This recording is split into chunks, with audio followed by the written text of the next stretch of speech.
حضرت علیمہ سعدیہ سے پوچھیں حضرت علیمہ سعدیہ کیا فرماتی ہیں۔ جس دن حضرت علیمہ سعدیہ، میں نے شاید پچھلے موقع پر بھی یہ بات عرض کی تھی یہاں آپ کی مجلس میں آج دوبارہ دہرا رہا ہوں۔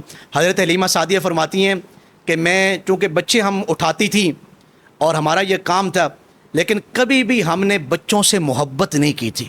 ہم ڈیوٹی پوری دیتی، بچوں کو وقت پر دودھ پلاتی، ان کا خیال کرتی، لیکن ان سے محبت نہیں کرتی تھی۔ محبت کیوں نہیں کرتی تھی؟ اس لیے کہ بچے ہم نے واپس کرنے ہوتے تھے، اور جو چیز واپس لوٹانی ہو اس سے محبت ہو جائے تو یہ بڑا مشکل ہو جاتا ہے اس کو واپس لوٹانا۔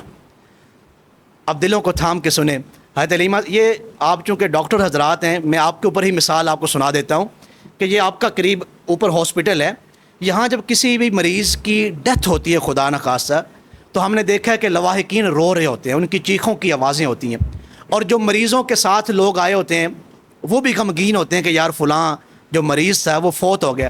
کیا کبھی ڈاکٹروں کی بھی وہ کیفیت ہوتی ہے؟ کیونکہ ڈاکٹروں کا کام ہے روزانہ ان کے آپریشن کر رہے ہیں، اور ان کو روزانہ ان کے ہاتھوں سے یہ زندگی اور موت کے معاملے چل رہے ہوتے ہیں، تو ان کے دل کی وہ کیفیت نہیں بنتی جو دوسرے لوگوں کی کیفیت بنتی ہے۔ تو حضرت علیمہ سعدیہ فرماتی ہیں ہم چونکہ بچے لیتی تھیں، اجرت پہ پیسے لیتی، اجرت پہ لیتی تھیں اور ان کو دودھ پلاتی تھیں، محبت نہیں کرتی تھی۔ تو کہتے ہیں جیسے ہی میں حضور علیہ السلام کے گھر میں داخل ہوئی نا، اس دور میں بہت زیادہ دائیاں آئی ہیں، یہ عظمت کے پہلو ہیں کہ محبت رسول کتنی بڑی۔ میں ایک جملہ کہا کرتا ہوں، جن لوگوں نے دنیا سے محبت کی ہے نا، دنیا سے، ان کی وہ مثالیں مشہور ہیں کہ وہ فرہاد ہے، اور وہ شیریں ہے، اور وہ لیلا مجنو ہے، اور وہ ہیر اور رانجھے کی داستانیں ہیں، سسی پنوں کی داستانیں ہیں۔ لیکن جنہوں نے حضور علیہ السلام کی محبت، آپ سے محبت کی ہے نا، ان کا تعارف کیا ہے؟ ان کا تعارف داتا علی حجویری ہیں، ان کا تعارف پیر مہر علی ہیں، ان کا تعارف سیدنا شیخ عبد القادر جیلانی ہیں، ان کا تعارف حضرت مجدد الفسانی ہیں، اور ان کا تعارف سیدنا صدیق اکبر ہیں، اور فاروق اعظم ہیں، عثمان غنی ہیں، اور مولا علی ہیں۔ یہ وہ عظمت کے پہلو ہیں۔ تو حضرت علیمہ سعدیہ کہتے ہیں جیسے میں داخل ہوئی نا گھر میں، تو حضور علیہ السلام سو رہے تھے، تو آپ کے جسم مبارک کے اوپر نا ایک کپڑا تھا، سفید کپڑا کسی نے ڈالا ہوا ہے آپ کے مبارک جسم کے اوپر۔ ایمان افروز بات میں آپ تک سنانے لگا ہوں۔ تو حضرت علیمہ سعدیہ کہتی ہیں جب کپڑا ہٹا نا حضور کے رخ انور سے، آپ کی والدہ سیدہ آمنہ نے کپڑا ہٹایا، تو جیسے ہی میں نے پہلی نظر فوضحت یدی علی صدرہ فتبسم ضاحکا وفتح عینی، کہتی ہیں اللہ کی قسم ہے، پہلی نظر ہی جیسے ہی کپڑا ہٹ رہا تھا نا حضور کے چہرے سے، میری زندگی میں یہ پہلا بچہ تھا کہ میں نے پہلی نظر حضور کو دیکھا ہے، اور پہلی نظر میں ہی مجھے حضور سے محبت ہو گئی ہے۔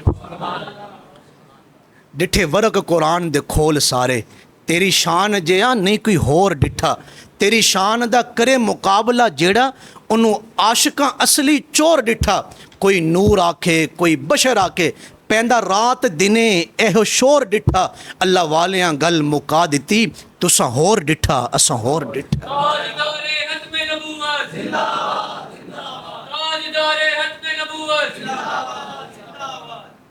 پیر میر علی شاہ صاحب نے ایسے نہیں تھا کہا اس صورت نو میں جان آکھاں، جان آکھاں کہ جانے جہان آکھاں۔ پیر وارث شاہ نے کہا تھا جنہ ویکھیا نہیں وہ کرن گلاں، جنہ ویکھ لیا وہ بول دے نہیں، اس صورت نو میں جان آکھاں، جان آکھاں کہ جانے جہان آکھاں، سچ آکھاں تے رب دی میں شان آکھاں، جس شان تو شانہ سب بنیاں۔ اے صورت شالا پیش نظر روے وقت نزاعت روز حشر، وچ قبر تے پل تھیں جد ہوسی گزر، سب کھوٹیاں تھیسن تد کھریاں۔ سرکار کی آمد، دلدار کی آمد، آقا کی آمد، داتا کی آمد، تاجدار ختم نبوت۔ حضرت علیمہ سعدیہ فرماتی ہیں ہمارے ہاں غربت تھی اس وقت۔ یہ جو ہمارے ہاں لوگ کہتے ہیں نا ہماری بیٹیاں یا ہمارے بیٹے جو آپ سن رہے ہیں، یا ہمارے یہ سینئر افراد جو سن رہے ہیں، اگر آپ دکھوں سے نکلنا چاہتے ہیں نا، آپ کی زندگی میں دکھ نہ ہو، تو پھر حضور سے محبت کرنا سیکھ لیں۔ جس دن آپ کے دل سے، جو مولانا عبدالرحمن جامی نے بھی کہا تھا، جس دن میرے دل کو حضور کی محبت حاصل ہوئی نا، اس دن میرے دل سے غم دور ہو گئے، میرے دل سے تکلیفیں دور ہو گئیں۔ کسی چیز میں بھی اللہ نے وہ سکون نہیں رکھا، دلوں کا جو سکون ہے وہ اللہ تعالیٰ نے اپنے پیارے حبیب علیہ السلام کی محبت میں رکھا۔ یہ آپ کے قریب ایک بڑے عبد الرب نشتر صاحب ایک گورنر بنے، وہ اپنے پیر صاحب کے پاس جب الیکشن ہو رہے تھے نا، تو پھر خیال آ ہی جاتا ہے کہ ہم اپنے پیروں کے پاس جائیں، تو صوفی تجمل صاحب رحمۃ اللہ علیہ بڑے عظیم ایک بزرگ تھے، ان کے پاس آئے، کہا حضرت دعا کریں میں گورنر بن جاؤں۔ انہوں نے دعا کی تو ان کی پارٹی جیت گئی اور وہ گورنر بن گئے۔ گورنر بننے کے 2 ماہ بعد ان کو خیال آیا کہ میں پیر صاحب کا شکریہ ادا کر کے آؤں۔ تو جب وہ آئے تو تھے ادب والے، انہوں نے وہ پروٹوکول کی گاڑیاں باہر کھڑی کیں، گن مینوں کو بھی باہر کھڑا کیا، تو ادب کے ساتھ ایسے مجلس لگی ہوئی تھی تو بیٹھ گئے آ کے۔ صوفی تجمل صاحب کی نظر پڑی تو فرمایا آئیں جی گورنر صاحب آپ پیچھے کیوں بیٹھے، آگے آ جائیں۔ جب وہ آگے آئے ہیں تو آپ نے فرمایا کیسے آئے ہیں؟ تو کہنے لگے کہ جناب میں دعا کروانے کے لیے آیا ہوں۔ تو آپ نے فرمایا بھی تم گورنر تو بن گئے ہو، تم نے دعا کروائی، ہم نے دعا کر دی ہو، تم گورنر بن گئے، اب کس چیز کی دعا کروانے آئے ہو؟ تو اس نے کہا جناب آپ دعا کریں اللہ مجھے سکون عطا کرے۔ کیا عطا کرے؟ تو حضرت صوفی تجمل صاحب کہکا لگا کے ہنسے بہت زوردار۔ اس نے کہا جناب میں سکون مانگ رہا ہوں، آپ ہنس رہے ہیں۔ تو آپ نے فرمایا جب سکون مانگنے کا ٹائم تھا تب آپ نے گورنری مانگ لی۔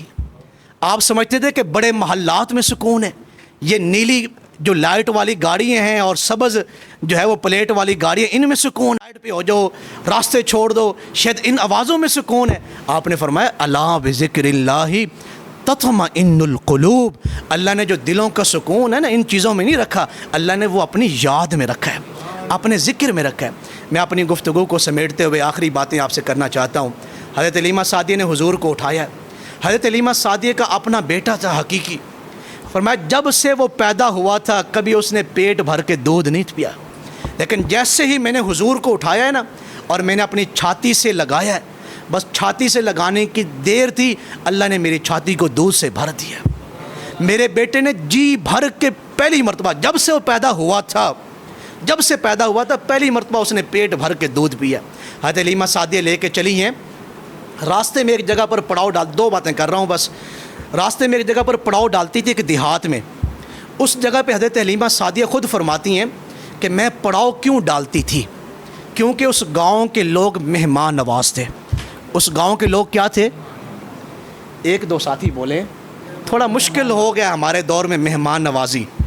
مہمان نوازی یہ بڑی فضیلت والا کام ہے اور بڑی عظمت والا کام ہے۔ حدیث مبارکہ میں ہے جس کے ہاں مہمان نے آنا ہوتا ہے نا، اللہ 40 دن اس مہمان کے جانے سے پہلے اس گھر میں 40 دن تک اللہ روزانہ رزق بھیجتا ہے مہمان کیسے کا۔ 39 دن گھر والے کھاتے ہیں، 1 دن مہمان جا کے کھاتا ہے۔ آپ اتفاق کریں گے جب ہمارے گھروں میں کھانا بنتا ہے، کیا جب مہمان آتا ہے اس دن اور عام دنوں میں برابر کھانا بنتا ہے؟ مہمان والے دن تو بہت زیادہ ہم ڈشیں بناتے ہیں، اور مہمان کھاتا کتنا ہے؟ بالکل 2 4 10 لقمے۔ ویسے عام روٹین میں بندہ کہیں بیٹھا ہو تو بہت زیادہ کھا لیتا ہے، لیکن جہاں مہمان بن کے جائے نا تو اسے شرم بھی ہوتی ہے اور وہ خیال کرتا ہے یار میں تھوڑا ہی کھاؤں، کہیں گھر والے بعد میں باتیں ہی نہ کریں، اس طرح کی صورتحال ہوتی ہے، تو تھوڑا کھاتا ہے۔ تو باقی جو کھانا بچتا ہے وہ کون کھاتے ہیں؟ شکر ادا کر آمد مہمان پر، وہ رزق اپنا کھا رہا ہے تیرے دسترخوان پر، وہ رزق اپنا کھا رہا ہے۔ یہ عظیم لوگوں کی جو ہے وہ یہ نشانیاں ہیں کہ وہ مہمان نواز ہوتے ہیں۔ اللہ ہمیشہ دینے والوں کو دیتا ہے، سخی بنا کریں۔ آپ چونکہ دوست ہوتے ہیں تو وہ جب کسی ہوٹل پہ یا پارٹی پہ جاتے ہیں تو دوسروں کی جیب کی طرف نظر رکھتے ہیں۔ جن لوگوں نے دوسروں کی جیبوں کی طرف نظر رکھی ہے نا، اللہ نے ان کی جیبوں کو خالی رکھا ہے، اور جنہوں نے اپنی جیبوں کو وسیع رکھا ہے اللہ نے ان کے لیے رزق کے دروازے بھی وسیع رکھے ہیں۔ دینے والوں کو اللہ دیتا ہے۔ تو میں عرض یہ کر رہا تھا حلیمہ سعدیہ اس گاؤں کے قریب رکی ہیں، پہلے بھی رکتی تھیں، کوئی پہلی مرتبہ نہیں رکی، بڑا ایمان افروز واقعہ میں آپ کو سنا رہا ہوں۔ آپ جب وہاں پہ رکی ہیں تو اس گاؤں سے ایک آدمی آیا ہے، اس نے کہا کہ حلیمہ سعدیہ تمہیں کسی چیز کی ضرورت ہے؟ میں کوئی چیز تمہیں، کوئی بسترے کی، کوئی کھانے کی، کوئی دودھ کی، کسی چیز کی ضرورت ہے؟ اب چونکہ حلیمہ سعدیہ پہلے بھی بچے لے کے آتی تھیں تو اس نے حضور کی طرف نہیں دیکھا کہ حلیمہ سعدیہ کی گود میں کوئی بچہ ہے، دلوں کو تھام کے سنیں۔ حضرت حلیمہ سعدیہ نے کہا کہ نہیں مجھے کسی چیز کی ضرورت نہیں۔ تو پھر اس کی اچانک نظر حضور پہ پڑ گئی۔ پہلے تو وہ سمجھتا تھا کہ حلیمہ سعدیہ کا کام ہے بچے لانا، اور یہ بچوں کو لے کے آتی ہیں تو سارے لوگ دیکھتے ہیں، بڑی ایمان افروز بات ہے۔ حضرت حلیمہ سعدیہ فرماتی ہیں کہ جیسے اس کی نظر حضور پہ گئی نا تو پھر اس کا دل نہیں کر رہا میرے خیمے سے نکلنے کو، اور پھر جب وہ واپس گیا اپنے گاؤں میں تو جا کے دروازے اس نے کھٹکھٹائے ہیں کہ آج کی رات سونے کی رات نہیں، آج کی رات جاگنے کی رات ہے۔ میں حلیمہ سعدیہ کے خیمے میں ایک ایسے بچے کو دیکھ کے آ رہا ہوں، مجھے ایسے لگ رہا تھا جیسے حلیمہ سعدیہ کی کلی میں 14ویں کا چاند اترا ہوا ہے۔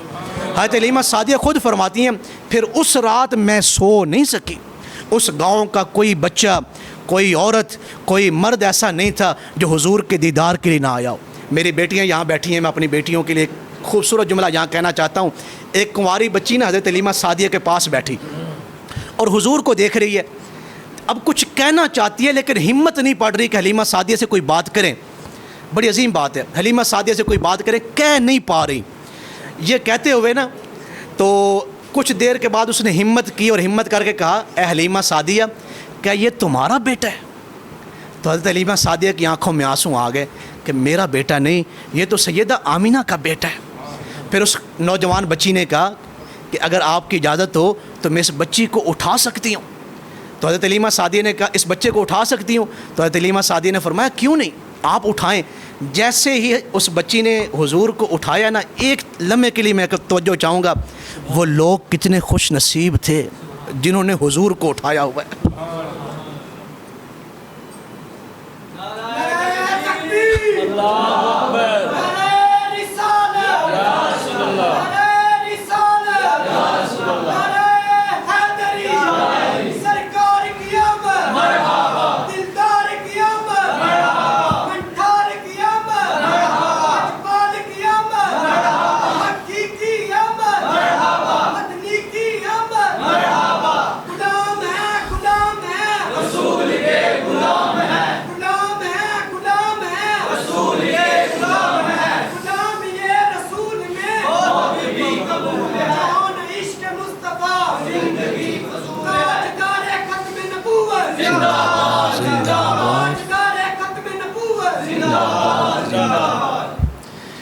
ایک لمحے کے لیے تصور تو کریں وہ خواتین کتنی خوش نصیب ہوں گی جنہوں نے حضور کو اٹھایا ہو۔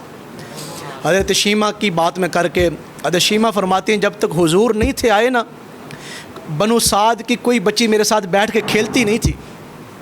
اگر میں نے کسی کے پاس آ کے بیٹھنا تو ان بچیوں نے مجھے اٹھا دینا۔ غربت نے چھینے سنگھار کیسے کیسے اور پھر دکھائے مجھے دار کیسے کیسے۔ جو چیزیں زمانہ جاہلیت میں تھیں نا، آہستہ آہستہ وہ ہمارے اندر لوٹ رہی ہیں۔ غریب آدمی کے اوپر ہماری تک نہیں پڑتی، ہماری نظر نہیں پڑتی۔ اس دور میں بھی یہی تھا، آج ہم 1500 سالوں کے بعد بھی اسی دور میں لوٹ رہے ہیں۔ کتنی عظیم بات میں آپ کو سنانے لگا ہوں۔ حضرت شیمہ کے ساتھ بنو سعد کی کوئی بچی کھیلنے کے لیے تیار نہیں تھی اور کوئی پاس بیٹھنے کے لیے تیار نہیں تھی۔ حضرت شیمہ کیسا کیوں؟ اس لیے کہ آپ کا گھرانہ بڑا غریب گھرانہ تھا۔ غربت نے چھینے سنگھار کیسے کیسے اور پھر دکھائے مجھے دار کیسے کیسے۔ میں کیسے بتاؤں کہ راہ الفت میں لٹا ہوں میں ہر بار کیسے کیسے۔ میں کیسے بتاؤں کہ میری غربت نے چھینے ہیں مجھ سے میرے یار کیسے کیسے۔ لیکن جس دن حضور آئے ہیں نا حضرت حلیمہ کے ہاں، تو حضرت شیمہ فرماتی ہیں اللہ کی قسم ہے بنو سعد کی ساری بچیاں میرے پیچھے پیچھے ہوتی۔ میں نے حضور کو اٹھایا ہوتا تو میں آگے آگے ہوتی، وہ مجھے پکڑتی، میرے ترلے لیتی، شیمہ تو بیٹھ تو صحیح ہمارے پاس، تو ہمارے پاس کیوں نہیں بیٹھتی؟ تو حضرت شیمہ کہتی مجھے وقت یاد تھا، وہ لڑکیوں کے، وہ بچیوں کے وہ چہرے میری آنکھوں کے سامنے تھے۔ میں کہتی تم اپنے بھائیوں کے ساتھ کھیلو، میں اپنے بھائی کے ساتھ کھیلتی ہوں۔ تو ایک زبان میں سب کہتی ہیں شیمہ اللہ کی قسم ہے ہم تو اپنے بھائیوں کو اٹھا کے لاتی ہیں صرف بہانے کے طور پہ، اصل میں تو ہم تیرے بھائی کو دیکھنے کے لیے آتی ہیں۔ جب تک بکے نہ تھے کوئی پوچھتا نہ تھا، آقا آپ نے خرید کے انمول کر دیا۔ حضرت 4 سال حضور رہے حضرت حلیمہ کے گھر میں۔ حضرت حلیمہ سعدیہ فرماتے ہیں 4 سالوں میں کسی ایک رات بھی میں نے کمرے میں چراغ نہیں جلایا۔ جس دن میں حضور کو لے کے آئی ہوں اس دن میں نے سارے چراغ توڑ دیے۔ بعد میں جب حضور چھوٹے تھے تو جس کمرے میں نے جانا ہوتا ہے نا تو میں حضور کو اٹھا کے لے جاتی، کمرہ ایسے روشن ہو جاتا جیسے 14ویں کا چاند اترا ہو۔ پھر جب حضور تھوڑے بڑے ہوئے نا، چلنا آپ نے شروع کیا، میرا آقا کریم صلی اللہ علیہ وسلم نے جب چلنا شروع کیا تو فرماتی ہیں کہ پھر میں حضور کو اسپیشل آواز دیتی اس کمرے میں کہ اے پیارے ذرا اس کمرے میں آئیں۔ جیسے ہی حضور چل کے اس کمرے میں آتے نا، اللہ اس کمرے کو ایسے ہی روشن کر دیتا جیسے 14ویں کا چاند اس کمرے میں اترا ہوا ہو۔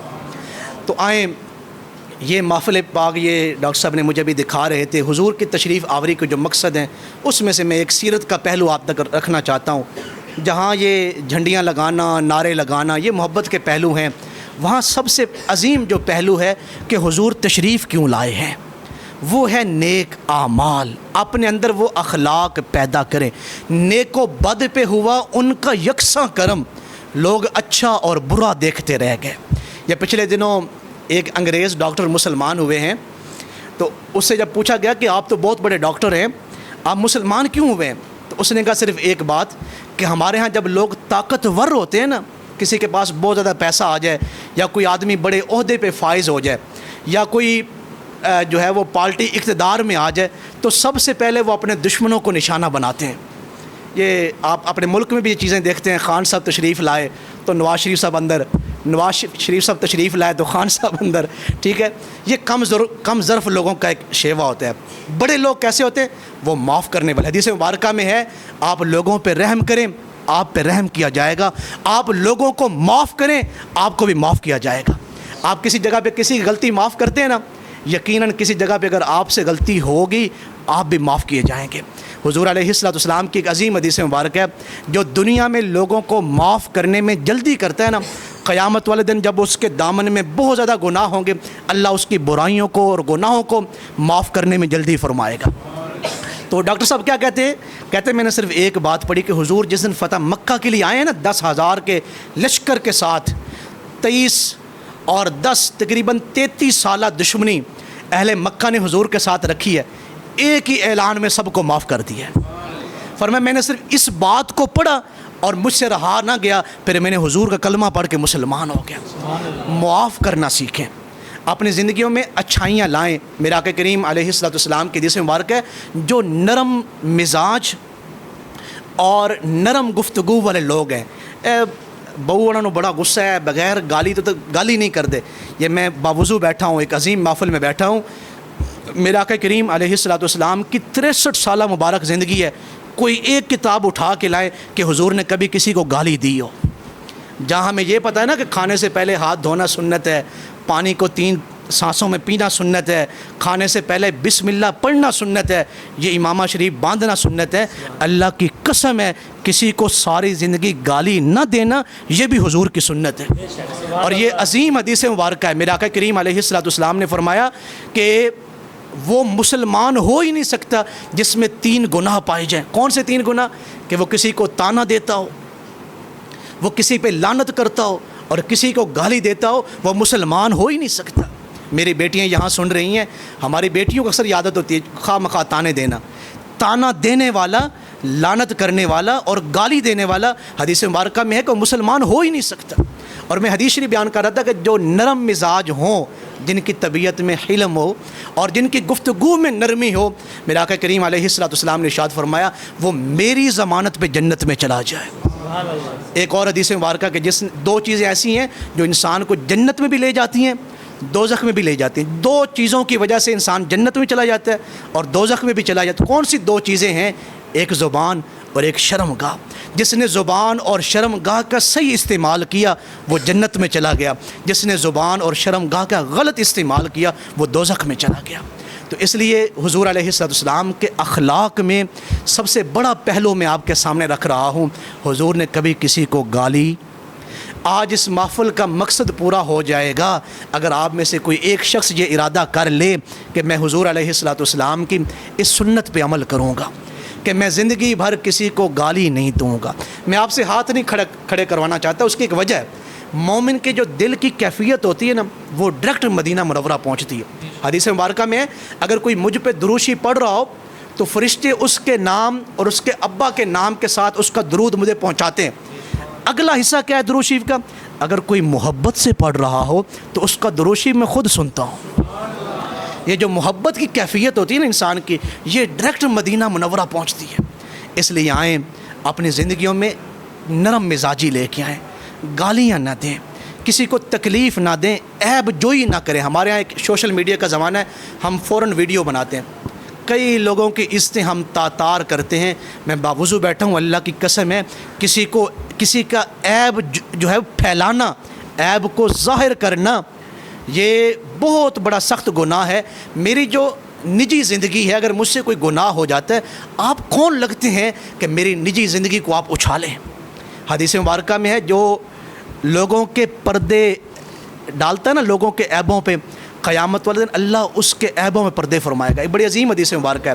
اللہ ایک گناہ گار کو بلائے گا, اس کے کان میں اللہ پوچھ رہا ہے تو نے یہ گناہ کیا, یہ گناہ کیا, یہ گناہ کیا. ہر گناہ کا وہ اقرار کر رہا ہے.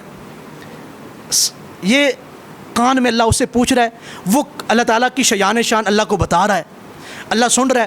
پھر اللہ فرمائے گا تجھے پتہ ہے ہم سب کے سامنے تیرے گناہوں کو کیوں نہیں پوچھ رہے؟ اس لیے کہ تو دنیا میں میرے بندوں کے گناہوں کو چھپاتا تھا, آج ہم تیرے گناہوں کو چھپا رہے. اور پھر اللہ فرمائے گا صرف چھپا نہیں رہے, تیری اس نیکی کی وجہ سے تیرے گناہوں کو معاف فرما رہے. جو دنیا میں لوگوں کے عیبوں کے اوپر پردے ڈالتے ہیں اللہ دنیا میں بھی اور آخرت میں بھی اس کے عیبوں کے اوپر پردہ ڈالے گا. آپ جتنے یہاں بیٹھے ہیں میرے بیٹے بھی اور بیٹیاں, آپ نوجوان ہیں, آپ زندگی کو نمونہ بنائیں. یہ حضور علیہ السلام کے اخلاق کے حوالے سے 2 باتیں میں نے کی ہیں. ایک, آپ کسی کو گالی نہ دیں. دوسرا, عیب جوئی نہ کریں. تیسرا, تانا نہ دیں. اور چوتھا, کسی پہ لعنت نہ کریں. اللہ تعالیٰ جتنی لمبی تقریریں کی جائیں تو وہ 1 گھنٹہ مجھے ہو رہا ہے. مجھے تو ڈاکٹر صاحب نے کہا تھا, میں معذرت بھی چاہتا ہوں کہ آپ 11:30 بجے تک, لیکن گفتگو کا لطف اتنا تھا کہ مجھ سے رہا نہیں گیا, میں نے ایک پیغام پہنچا دوں. اللہ مجھے اور آپ کو عمل کی توفیق نصیب فرمائے. جن احباب نے بھی, جن سٹاف نے بھی, یہ یقیناً اس دور میں گورنمنٹ کے اداروں میں اگر حضور علیہ السلام کے غلام لوگ نہ ہوں تو شاید گورنمنٹ کے اداروں سے بھی حضور علیہ السلام کی محبت کو چھین لیا جائے. یہ ڈاکٹر توقیر صاحب ہوں, سلیم صاحب ہوں, یا دیگر ان کا جتنا بھی سٹاف ہے, یہاں میرے خیال ہے اچھے اچھے عہدوں والے لوگ بھی ہستیاں آ کے بیٹھی ہوئی ہیں. یہ بڑا ایک اس دور میں بڑے بڑے فتنے ہمارے معاشرے میں, صبح آپ اٹھتے ہیں نیا فتنہ ہوتا ہے, شام کو سوتے ہیں نیا فتنہ ہوتا ہے. اور وہ فتنے کس چیز پہ کام کر رہے ہیں کہ ان کے دلوں سے حضور کی محبت کو نکالا جائے. تو اس لیے اس پورے سکول کا اور پورے ہاسپٹل کا جو سٹاف ہے وہ ہدیہ تبریک کے لائق ہے کہ اس گئے گزرے زمانے میں وہ اپنے بچوں کی تربیت جو ہے وہ دینی تربیت کر رہے ہیں. میں اپنی گفتگو کو سمیٹ رہا ہوں. ایک چھوٹی سی بات بڑی معذرت کے ساتھ, مجھے بار بار یہ کہتے ہوئے عجیب سا لگ رہا ہے, معذرت کے ساتھ. ایک عالم دین بیان کرتے تھے نا, ایک عالم دین, تو جب وہ فوت ہوئے تو اللہ تعالیٰ نے فرمایا, فرشتوں نے جب سوال کیا, فرمایا اس کو سوال نہ کریں فرشتوں نے کہا. تو ہم نے اس کو معاف کر دیا, یا اللہ اس کو معاف. انہوں نے بعد میں خواب میں کسی کو یہ واقعہ بتایا. یہ آپ کے آزاد کشمیر کے تھے, بڑے اچھے خطیب تھے, وہ بڑے اچھے واعظ تھے. میں جو تقریریں کر رہا ہوں نا, یقین کریں اس بات کی وجہ سے کر رہا ہوں جو انہوں نے بیان کی. وہ کسی کو خواب میں ملے تو انہوں نے پوچھا حضرت کیا بنا, کہ جب فرشتے قبر میں آئے نا تو ان کا لہجہ بڑا سخت تھا. پھر اللہ نے فرمایا اس کو معاف کر دیں, اس سے سوال نہ کریں. ہم نے اس کو ایک دن یہ کسی محفل میں بیان کر رہا تھا, تو اس کی گفتگو کے دوران مجلس میں ایک ایسا آدمی رو پڑا جو ساری زندگی میری محبت میں کبھی نہیں تھا رویا. جیسے اس کی آنکھوں میں آنسو نکلے ہیں, ہم نے اس پوری مجلس کے گناہوں کو معاف کر دیا تھا. اگر ایک بیٹی یا ایک بیٹا یا سٹاف میں سے کوئی ایک آدمی بھی اس بیان سے یا اس محفل سے حضور علیہ السلام کے سنت کے کسی ایک پہلو پہ عمل کر لیتا ہے تو سمجھیں ہماری یہ محفل کا مقصد پورا ہو گیا ہے. اللہ تعالی ہمیں عمل کی توفیق نصیب فرمائے. جنہوں نے یہ محفل سجانے میں جو بھی اہتمام کیا, میری رب سے دعا ہے حضور علیہ السلام کی عظمتوں کا صدقہ, اللہ گنبد خضرہ شریف کی ہریالی کا صدقہ, اللہ انہیں خوشحالیاں نصیب فرمائے. وما علیہ الا البلاغ المبین. اختتامی کلمات ذرا وہ میں نے کہنے تھے, جو میں آپ کی اسپیچ چھوڑی تو میں نے آپ سے وعدہ کیا تھا 2 آیات کا, وہ بھی مختصر وہ اس کو میں بیان کروں گا. سورہ توبہ کی آیت نمبر 24, میں نے کہا کہ دن اور رات میں 24 گھنٹے ہوتے ہیں, تو اس سے آپ یاد کر لیں 24, اور ایک میں نے آپ کو ہو گیا ایک مہینے میں 31 دن ہوتے ہیں, تو سورہ آل عمران کی آیت نمبر 31, قل ان کنتم تحبون اللہ فاتبعونی, وہ والی, اور یہ 24 نمبر آیت سورہ توبہ. تو اس کا ترجمہ آپ کو صرف بتائیں گے تاکہ وہ وقت بھی کم لگے. تو اس آیت میں 8 محبتوں کا ذکر ہے, 8 محبتوں کا, کہ ان محبتوں کے مقابلے میں تمہیں اللہ اور اللہ کے رسول زیادہ محبوب ہوں. تو اگر نہ محبوب ہوں اور جہاد نہ محبوب ہو تو پھر انتظار کرو اللہ تعالیٰ کے عذاب کا, اللہ تعالیٰ کے حکم کا. وہ کون سی محبتیں ہیں 8 جو ہر انسان کے ساتھ لگی ہوئی ہیں؟ تو فرمایا اللہ تعالیٰ نے, اے نبی ان سے کہہ دیجئے کہ اگر تمہیں تمہارے باپ تمہاری بیٹے، تمہارے بھائی، تمہاری بیویاں اور تمہارے رشتہ دار. تو یہ 5 محبتیں تو انسانی رشتوں سے تعلق رکھتی ہیں کہ اے نبی ان سے کہہ دیجئے کہ اگر تمہارے باپ، تمہارے بیٹے، تمہارے بھائی، تمہاری بیویاں اور تمہارے رشتہ دار اور تمہاری وہ مال اور تمہاری تجارت اور تمہارے مکان، اور 3 چیزیں دوسری ہیں، یعنی مال ہو گیا اور تجارت اور مکان، اگر یہ 8 چیزیں تمہیں اللہ اور اللہ کے رسول کی محبت اور جہاد سے زیادہ چیزیں، تو پھر انتظار کرو کہ اللہ تعالیٰ تمہیں عذاب دے گا. تو یہ اس کا جو رخ ہے وہ یہ کہ ان ساری چیزوں سے زیادہ اللہ تعالیٰ کے نبی صلی اللہ علیہ وسلم سے محبت کرنی ہے. تو بخاری شریف میں ہے آج وہ حدیث نمبر 15، تو پیارے نبی صلی اللہ علیہ وسلم نے فرمایا تم اس وقت تک مومن نہیں ہو سکتے جب تک تم محبت نہ کرو مجھ سے، اپنے والدین، اپنی اولاد اور تمام انسانوں سے زیادہ تم محبت نہ کرو، تم اس وقت تک محبت نہیں ہو سکتے. تو ایک حدیث میں حضرت عمر رضی اللہ عنہ کو جو آپ سنتے رہتے ہیں کہ حضرت عمر رضی اللہ عنہ نے فرمایا کہ اے نبی صلی اللہ علیہ وسلم مجھے آپ اپنی جان سے بھی زیادہ پیارے ہیں، اپنی جان کے علاوہ آپ مجھے بہت پیارے ہیں. تو پیارے نبی صلی اللہ علیہ وسلم نے فرمایا نہیں عمر، تمہاری جان سے بھی زیادہ. تو پھر حضرت عمر نے کہا ہاں اب آپ مجھے میری جان سے بھی زیادہ پیارے ہیں. تو پیارے نبی صلی اللہ علیہ وسلم نے فرمایا اب تمہارا ایمان مکمل ہے. تو مانا کہ ہر چیز سے زیادہ محبت ہمیں اپنے نبی صلی اللہ علیہ وسلم سے کرنی ہے، تب ہمارا جو ایمان ہے وہ مکمل ہوگا. اور پھر جو محبت ہے اس کے تقاضے ہوتے ہیں، محبت کے تقاضے. امام ابن حجر اسقلانی فرماتے ہیں کہ محبت کے 3 تقاضے ہیں جو موٹے موٹے آپ اس کو یاد رکھیں. کلام میں جس سے محبت ہے اس کا کلام میں ذکر ہو، اس کا کلام میں ذکر ہو، اور خاموشی ہو تو اس کی فکر ہو، اور جب عمل کریں تو اس کی فرما برداری. تو غلامی رسول میں یا محبت رسول میں موت بھی قبول ہے تو پھر عمل بھی قبول ہونا چاہیے. تو یہ پھر ہماری محبت کی سچائی ہے کہ محمد کی محبت، یا کبھی غلامی لفظ ڈالتے ہیں، محمد کی غلامی میں یا محمد کی محبت جو ہے وہ دین حق کی شرط اول ہے، اسی میں ہو اگر خامی تو سب کچھ نامکمل ہے.